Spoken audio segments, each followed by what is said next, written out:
Invito la direttrice generale della Commissione internazionale per l'esplorazione scientifica del Mar Mediterraneo, la dottoressa Laura Giuliano, ad avvicinarsi.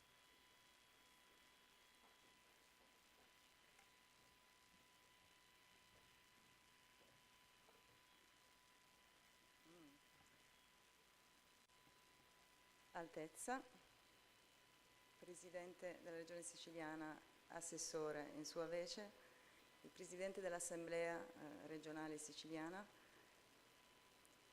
scusi il prefetto, il mio ordine non è diplomatico, sono una scienziata, il signor Sindaco di Palermo, autorità civili, militari, eccellenze,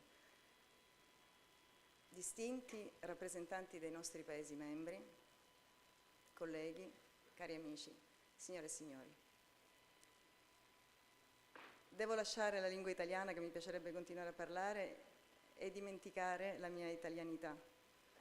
Ma non posso dimenticare, prima, la mia storia, che mi riporta a casa, e sono felice di essere stata accolta dalle autorità locali, dai miei colleghi, con cui ho condiviso tanto, la professoressa Nunzia Carla Spanò, con cui eravamo studentesse insieme, e di nuovo insieme a costruire questo bellissimo congresso. La strana coincidenza di avere la questura dedicata a mio zio a pochi minuti a piedi da qui, che è stato per me un'ispirazione nel volere portare i valori avanti a tutto fino alla fine.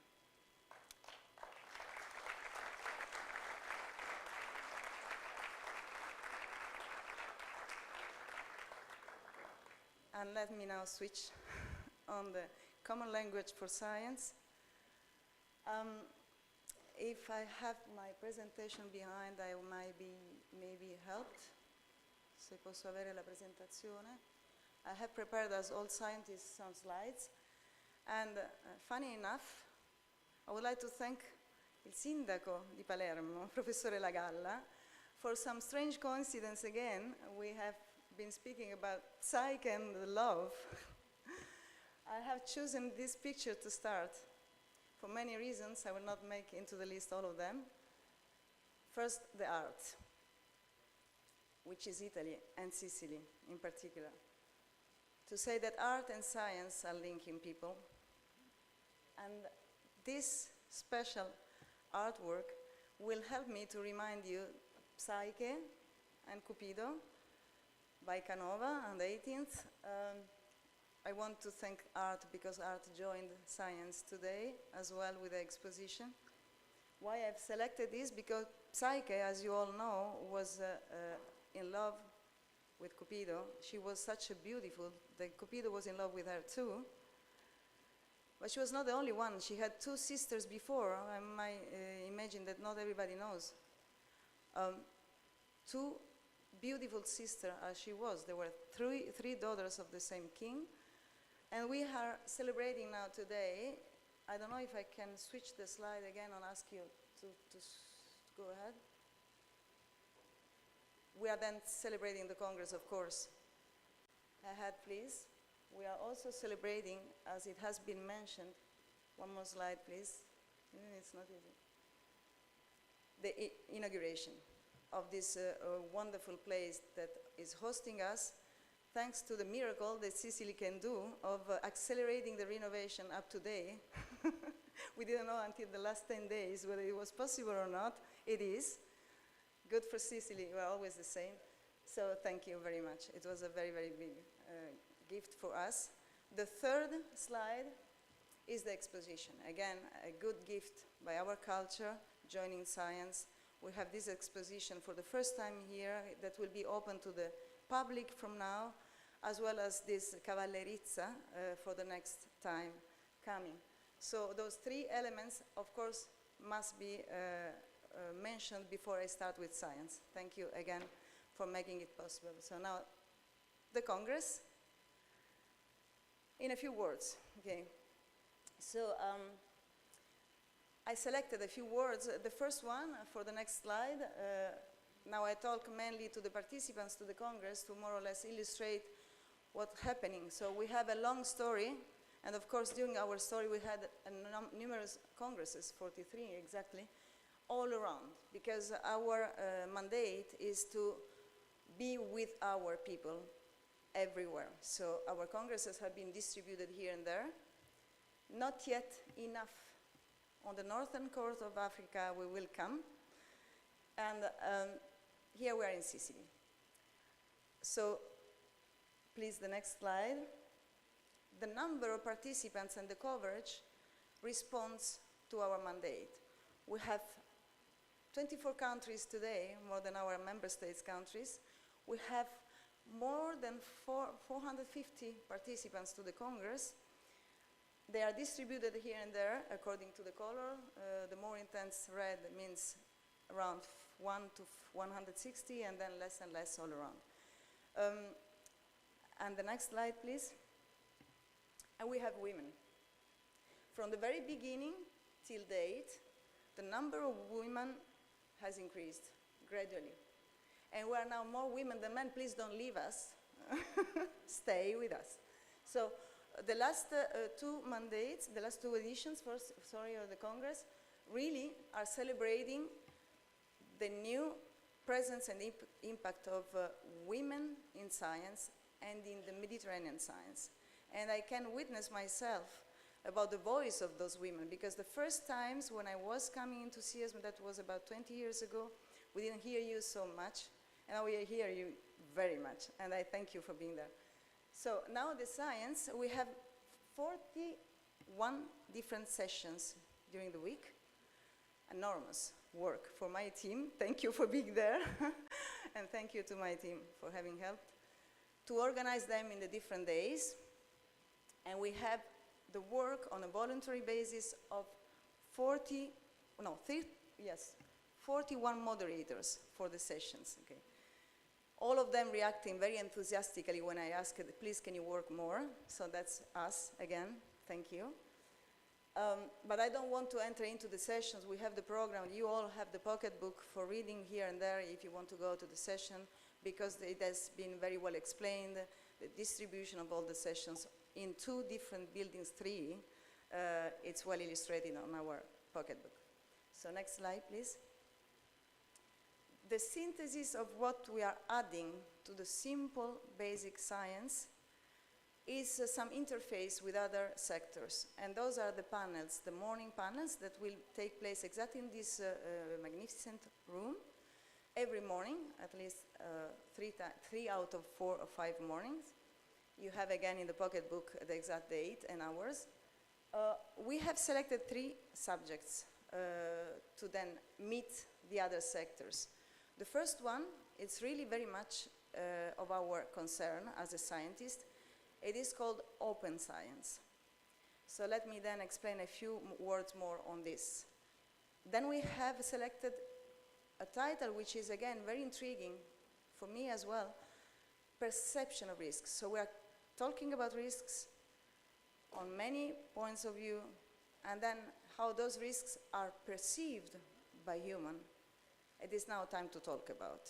Okay, so then we have Straits to finish. Straits is our Sicily.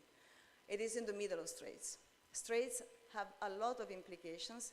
They have great importance for navigation, for commercial, for energy, for history, for myth, security, and science as well.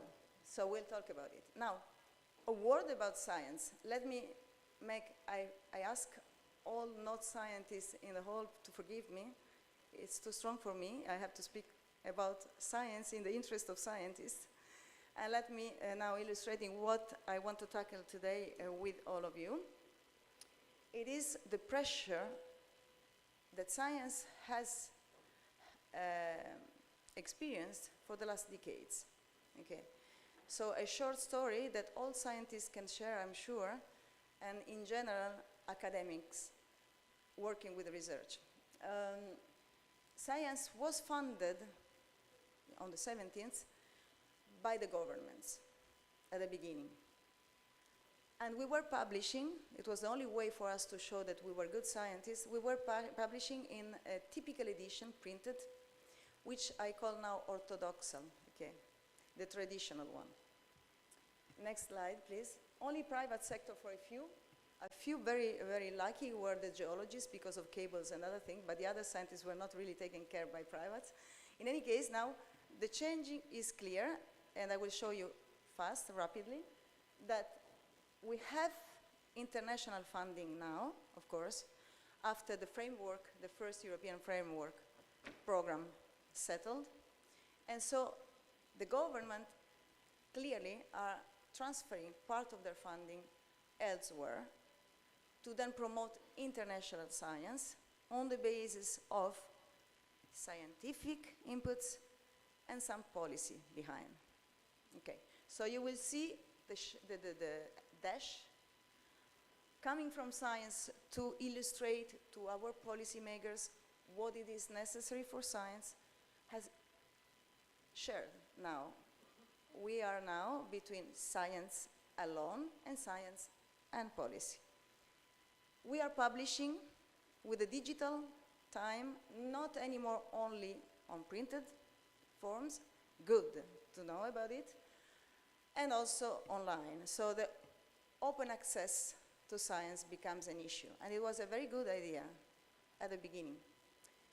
So you will see that the effort, the number of publications is illustrated by the diameter of the circle. And you have the dash showing how much science is distributed in the world, thanks to the effort, okay? On the blue shadow, you have how much science on the left side is inspiring the funding. Okay, let's go to the next one. Okay, sorry for the white on white. It was made at 5 this morning. But you see that more and more we are going toward the open science, open access. And the editing, they were completely failing in a way because they wanted us to pay too much with less and less rights to distribute. But then suddenly they woke up and they said, okay, we're also going to do this. We are also going to distribute in digital format, but you have to pay for. So the government and our institution have to pay for making, for buying the access to those volumes, and they have to pay through the others again if we want them to be distributed. It's quite not a good system for science. On the other side, the international funding are taking the lead above the government to select the priorities to be funded. So at the national level, these priorities are not anymore necessarily having the lead in terms of the scientific inputs to the last choices, okay? So policy and science are becoming more and more on equal basis. Okay, the end of the story is that we are here. Publishing on open access is the way forward because the edition printed, honestly, they really lost their train, the train. But there is some question to now address, and we will do it during the Congress in the special panel. The next slide, please. The science quality. Because those more and more numerous editions that are distributing on the digital, they are competing to each other and kind of inviting people to publish with less and less consistent results. So this has to be tackled, and we are responsible to decide what the criteria could be to ourselves decide somehow for the future. The next slide, please. The budget, okay? If it comes from policy,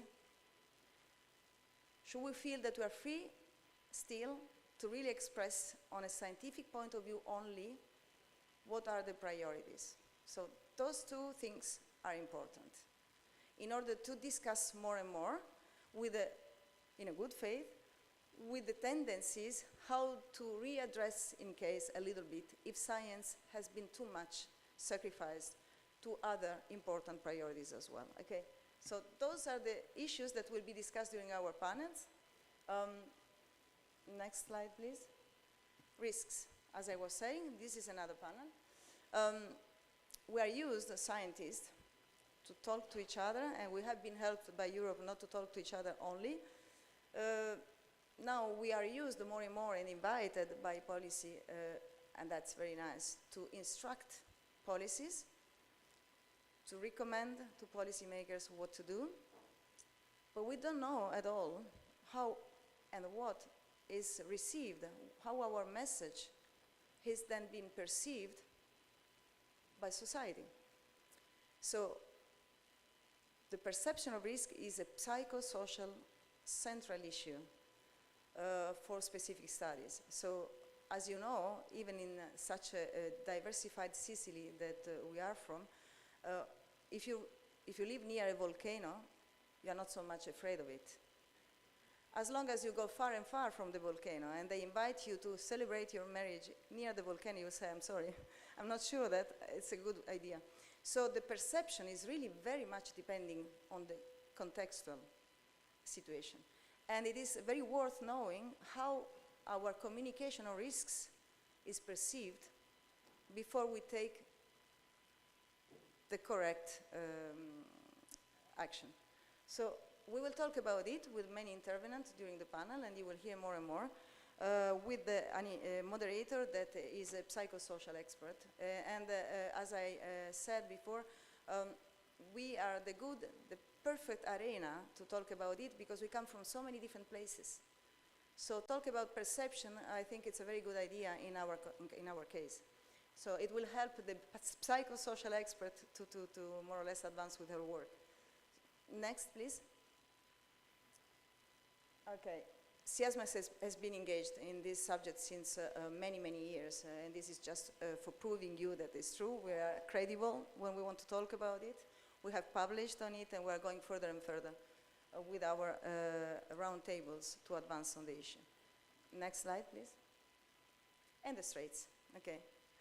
So I don't want to say much about those because they talk alone. I see already the faces of the authorities in front of me. It is really, they're smiling. So straits talks to us. It's clear. With all bad and good of those straits. And we have at a scientific level, we have in our university an enormous expertise on straits. So we will hear about it as well.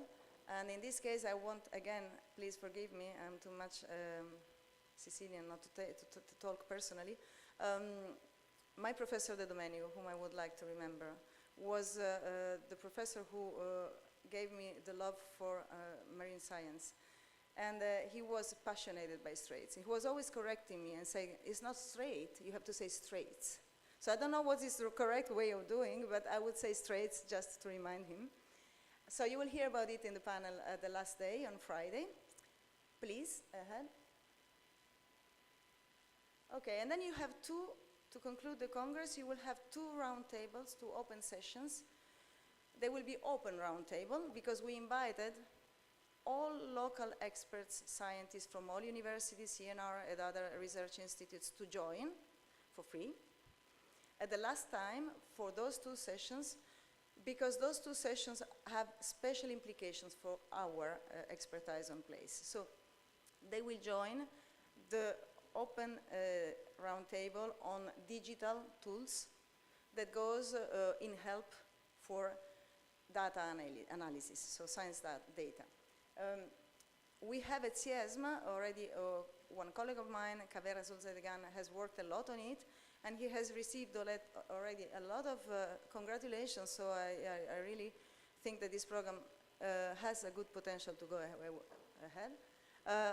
New tools that can sidestep the typical difficulties in acquiring data and kind of transforming them in information. In this case, by visualizing, whereas the data are geolocalized, you can visualize them in 3 dimensions with very nice choreography and pictures. So with this tool, which will be available online for free, our scientists can enjoy already to use the tool and play with their own data. And if they really want, they can add the picture of those data in a bigger puzzle that we will build on CIESM web pages for each of us contributing to the global frame. So we will have probably Mediterranean data at least visible more and more for all disciplines, from geology to hydrology, etc., etc., etc. That's a game. Let's go ahead. We will see. So this is one of the round table, and we have very good schools of informatics here, beginning from Messina, the very old Scuola di Informatica, toward the university, Palermo and Catania, and the other research centers. I am really sure that students and professors will come to talk about this tool, which is already a prototype, to help developing it. And the idea is that we will then move the tool, like we move our Congress sites, and we go here and there, to acquire more and more experts, informaticians in all our countries, to then make a kind of networking model, remotely working on the same objective, to go further with this development. So, next slide. Oh, we heard a lot about red coral, so I don't go so far about it. And so I thank again our colleagues from the Centre Scientifique de Monaco who joined us. Some is already here, I see them, and other will come. They are really pioneer in the research on corals, corals being among the most fragile animals, marine animals, to all kinds of impacts, including, of course, the pollution and starting from climate change. The warming of the sea has caused a lot of bleaching. Corals are dying. And it is now proved by even horrible, terrible images of those red coral becoming white in a bigger and bigger geographies distribution. So it's time to do something, and scientists are working on it. And the Centre Scientifique de Monaco is working on it since much longer. So they have good expertise, and they have very exceptional results that will be discussed here at the very last moment, so at the open round table. Next slide, please. Okay, that's it. Now you have to enjoy. You should enjoy Palermo, because there is a lot to do, but please come back to the conference as well, because there is a lot to do as well. So thank you very much for having me.